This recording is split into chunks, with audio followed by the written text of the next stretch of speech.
সালাম আগে দেনেওয়ালা নেকি আল্লাহ তাআলা বেশি দেয়। সবচেয়ে বড় উপকার হইল মানুষ কেউ যদি কেউ বড় হুজুর হয়, ছোট হুজুরকে সালাম দিতে চায় না, ইমাম সাহেব মুসল্লিকে সালাম দিতে চায় না, কি হয়ে যাবে?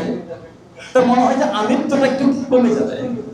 ধনী গরিবকে সালাম দিতে চায় না, এমনকি গরিব মানুষ ধনীকে সালাম দিলে তাকায়াও দেখে না, আছে কি আছে না? মনে হয় তার কান বহেরা শুনে নেয়। কেউ যখন সালাম দেয়, সালামের জবাব দেওয়া ওয়াজিব, জবাব দেওয়া। আর যে শব্দ দিয়ে সালাম দেয় এখান থেকে এক শব্দ বাড়ায় বলা মুস্তাহাব, বাড়ায় বলা মুস্তাহাব, বলা ওয়াজিব।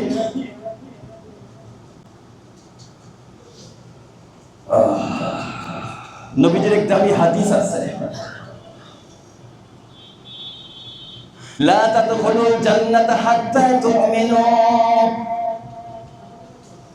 ওয়া লা তুমিনু হাত্তা তাহাব্বু আওয়ালা আদুল্লুকুম আলা শাইইন ইযা ফাআলতুমুহু তাহাব্বাবতুম আফশুস সালামা বাইনাকুম। বলে সুবহানাল্লাহ।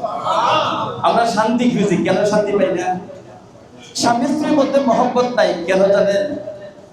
স্বামী যখন ঘরের মধ্যে আসে, সে সব নিয়ে এসে, বাজার সদাই অনেক করে নিয়ে আসছে, কিন্তু সালাম নিয়ে আসে। উচিত ছিল, আমি পকেট খালি আছে, আমার হাতে সওদা নাই, উচিত ছিল আয়েশা সুন্দর একটা সালাম দেওয়া, আসসালামু আলাইকুম, তোমাদের উপর শান্তি বর্ষিত হোক।